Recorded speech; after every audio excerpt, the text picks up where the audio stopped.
আজ আমি আপনাদের সাথে শেয়ার করব কিভাবে খুব সহজে এবং কম উপকরণে কিভাবে দারুণ সুস্বাদু পাঁপড় তৈরি করতে হয়। পাঁপড়ের জন্য লাগবে এখানে আমার চালের গুঁড়োটা আমি চেলে এখানে রেখে দিয়েছি 500।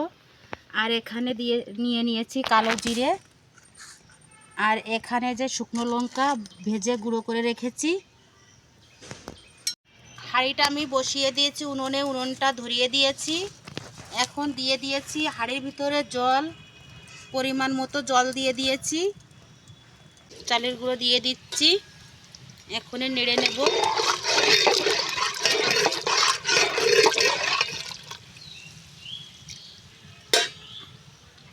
আবার দিয়ে দেব।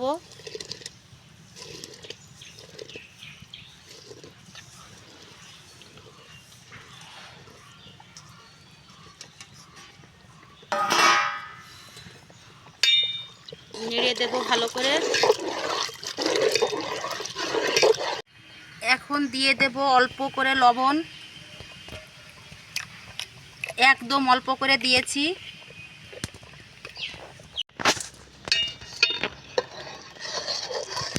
এখন এরকমের নাড়তে হবে।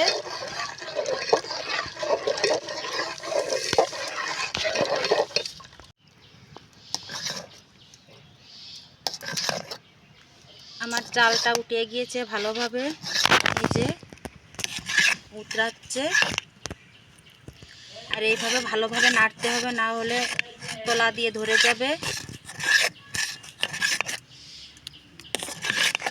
ভালো করে জাল করে নিতে হবে।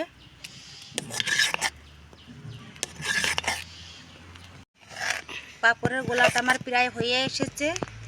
এই যে এরকমের পাতলাও না বেশি গাঢ়ও না, এরকম করেছি। এই যে এখন দিয়ে দেব এর ভিতরে ভেজে রাখা লঙ্কার সেই গুঁড়ো।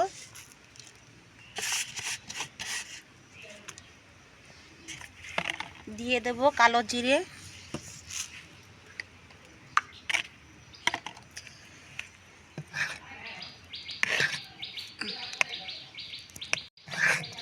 দিয়ে আবার একটু নেড়ে চেড়ে নেব।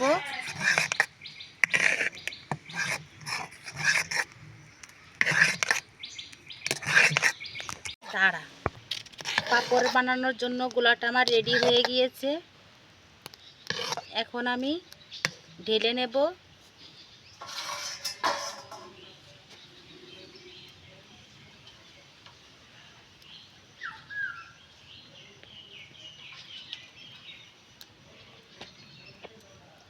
এখন যে আমি নামিয়ে নিয়েছি।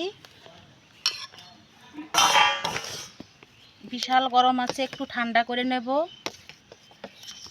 চলে এসেছি ছাদে। এই যে এদিকে ঠান্ডা করার জন্য রেখে দিয়েছি। বিশাল রোদ্দুরের তাপ। ওখানে যে প্লাস্টিকটা পাতা হয়ে গিয়েছে। এখন পাঁপড়গুলো বসিয়ে নেব। একটু এরকমের ঘুটে নেব। এখন অল্প অল্প করে পাঁপড়গুলো বসিয়ে নেব।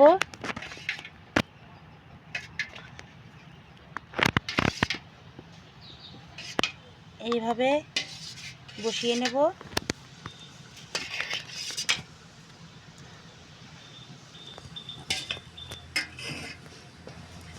এক এক করে এইভাবে বসিয়ে নেব সব পাঁপড়গুলো।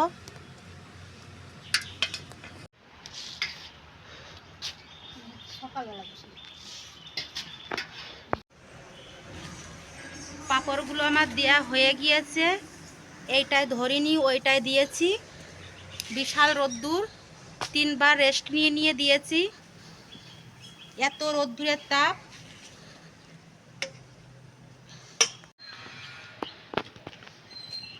এক ঘন্টা পর চলে এসেছি আবার ছাদে। এই যে পাঁপড়গুলো প্রায় শুকিয়ে এসেছে। এখানে ছায়া পড়ে গিয়েছে, টেনে আবার রোদ্দুরে দিয়ে দেব। চলে এসেছি ছাদে। এই যে পাঁপড়গুলো প্রায় আমার শুকিয়ে গিয়েছে। এই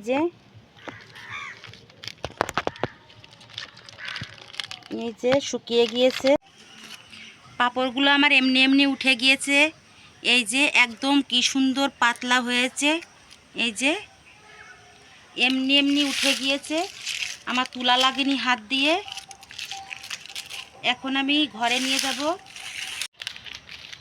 500 চালের গুঁড়োয় আমার অনেকগুলো পাঁপড় হয়েছে। এই যে এখন আমি তুলে নিয়ে যাব ঘরে। ছাদ থেকে পাঁপড়গুলো আমি নিয়ে এসেছি। এই যে কতটা পাতলা হয়েছে। এখন তেলে আমি ভেজে নেব পাঁপড়গুলো।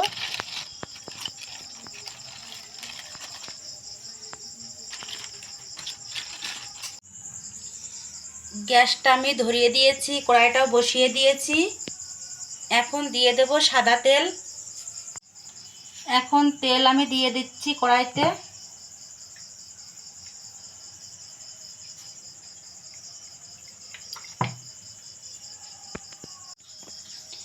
তেলটা আমার গরম হয়ে গিয়েছে। এখন পাঁপড়টা আমি ছেড়ে দেব।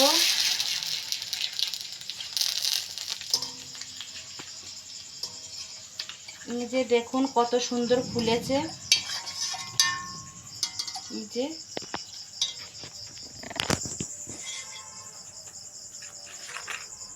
আর একটা ছেড়ে দেব।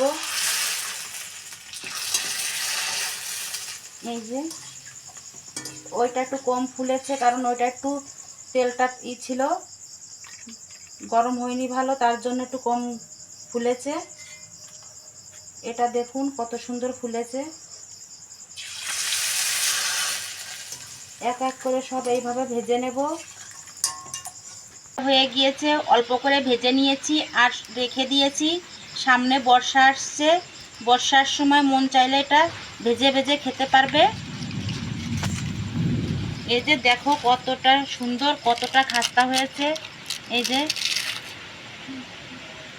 পাঁপড় ভাজা আমার হয়ে গিয়েছে। আমি ভেজে নিয়েছি, অল্প করে ভেজে নিয়েছি আপনাদের দেখানোর জন্য, আর রেখে দিয়েছি। সামনে বর্ষা আসছে, তখন ভেজে ভেজে খেয়ে নেব। এই যে এগুলো অনেক দিন রাখা যাবে কাঁচাটা। তা আমার এই ভিডিওটি যদি আপনাদের ভালো লেগে থাকে তাহলে অবশ্যই লাইক, কমেন্ট, শেয়ার, সাবস্ক্রাইব করে দেবে। আর ফেসবুক পেজ থেকে দেখলে ফলো করে দেবে। নমস্কার।